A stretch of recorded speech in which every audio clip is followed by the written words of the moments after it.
예, 미리 고지가 안 됐는데 급한 사항으로 인해서 중간에 전병헌 의원과 김종민 의원 사이에 중간에 잠깐 시간을 내어달라고 두 분 의원들께 양해를 구했습니다. 새로운 미래의 서른 의원입니다. 전쟁 같은 정치를 끝내고 통합과 대화의 정치를 복원하겠습니다.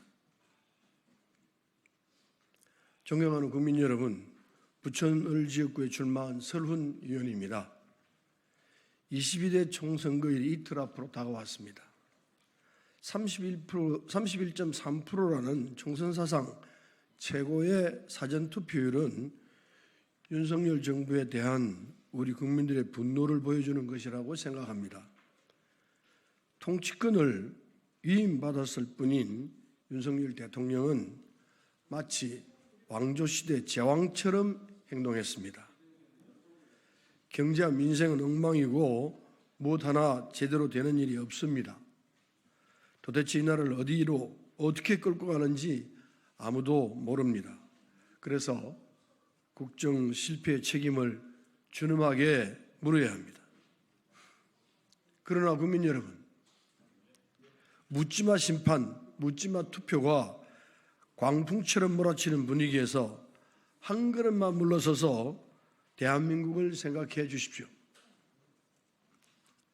내일 모레 치러지는 선거는 대선이 아니라 국회의원 총선거입니다. 어느 정치 세력에게 입법 권력과 정권 견제를 맡길지를 선택하는 선거입니다. 총선에서 이기면 탄핵 간다라는 말이 용어가 되었습니다. 하지만 야당이 선거에서 이긴다고 죄송합니다. 못난 대통령을 당장 물러나게 할 방법은 없습니다. 우리가 선택한 대의제 민주주의는 모든 것을 뒤엎는 혁명과 다릅니다. 아무리 무능한 대통령이라도 헌법과 민주적 절차를 따라야 합니다. 그런데 마치 선거에서 이기기만 하면 모든 문제가 한꺼번에 해결될 것처럼 말하는 정치 세력이 있습니다. 탄압받던 만큼, 아니 그 이상으로 대갚아 주겠다며 정치적 복수를 공공연하게 선언한 비례정당이 그렇습니다. 다른 한편에는 당대표의 법적 도덕적 문제를 방어하기 위해 당 정체가 방패막이로 동원된 정당이 있습니다. 본인의 약점 때문에 무능한 윤석열 정권을 제대로 견제하지도 못했고 절망하는 국민들에게 어떤 대안도 제시하지 못했습니다. 그런데도 이제는 국민의 분노에 숨어 정권 심판 선거의 최대 수혜자가 될 가능성이 높아졌습니다. 존경하는 국민 여러분, 저 서른이 가장 우려하는 것도 선거를 목전에 두고 마지막 호소를 드리는 것도 이 때문입니다. 윤석열 대통령의 지난 2년은 이재명 민주당 대표의 인연과 겹칩니다. 그동안 국회는 정치가 아니라 전쟁터였습니다. 서로를 향한 증오의 감정과 살벌한 언어들이 차고 넘쳤습니다. 국민도 없고 민생도 없었습니다. 국민들께서 지겨울 만큼 지긋지긋하게 싸워왔습니다. 이번 총선에서 민주당과 국민의힘 두 거대 양당 중에서 누가 이기더라도 앞으로 4년이 어떨지 불을 보듯 뻔하지 않겠습니까? 지금보다 더한 정치전쟁이 4년 내내 벌어지지 않겠습니까? 그래서 국민 여러분께 호소드립니다. 정치가 본연의 일에 충실하도록 도와주십시오. 적대적 대결이 아니라 대화와 타협으로 파국을 막는 정치, 윤석열 정권의 무능과 폭정을 심판하면서도 민주주의와 공정의 가치를 지켜나갈 수 있는 정치, 진영의 이익만 추구하는 분열이 아니라 통합과 대화의 정치가 가능하도록 희망의 불씨만큼은 남겨주십시오. 투표를 한 다음에도 국민의 삶은 계속되어야 하고 대한민국은 발전해야 하기 때문입니다. 존경하는 국민 여러분, 국민께서 그런 기회를 주시면 우리 정치도 새로운 변화를 준비할 수 있습니다. 우리의 현대 정치사는 지금처럼 서로를 핥히고 물어뜯는 정쟁만 있었던 것이 아닙니다.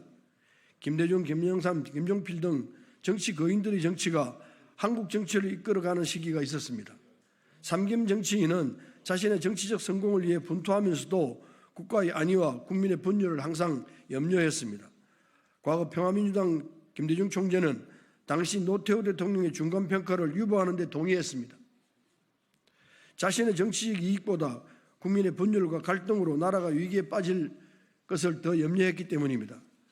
또 대통령이 당선된 뒤에도 사형선고까지 내리며 탄압을 했던 전두환을 사면하기도 했습니다. 인간적인 정의보다 국민 통합과 국가의 미래를 더 생각했기 때문입니다.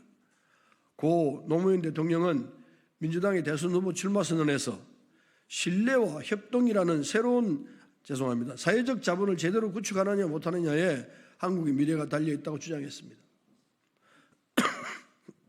모든 반칙과 특권에 저항하면서 공정한 사회를 향해 나아가는 것이야말로 신뢰와 협력이라는 사회적 자본을 튼튼하게 하는 길이라고 저는 생각합니다. 그렇습니다. 우리에게 가장 시급한 것은 그런 일을 해나갈 정치를 복원하는 일입니다. 그렇게 하는 것이 더 나은 세상, 더 좋은 대한민국을 만드는 길이며 저 서로는 기꺼이 그 길에 나서겠습니다. 그것이 국민께서 진정으로 바라는 우리 정치의 모습이라 믿습니다.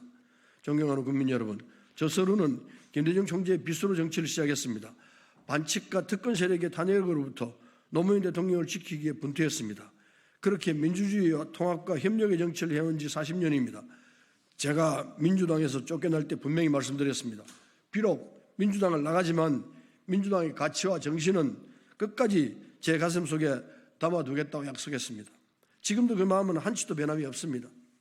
저는 이번 총선에서 윤석열 정권 심판에 가장 앞장서고 있습니다. 그러나 심판만으로 모든 문제가 해결되지 않는다는 것을 잘 압니다.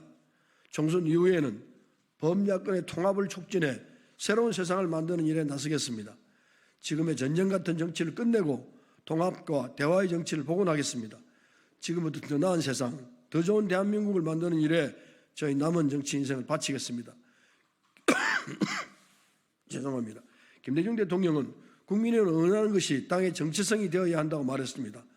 모든 독재와 독선에 반대하며 민주주의와 인권, 협력과 관용의 정치를 추구했던 김대중의 가치, 모든 특급과 반칙이 없는 세상을 꿈꾸었던 노무현의 정신을 오늘에 되살리겠습니다.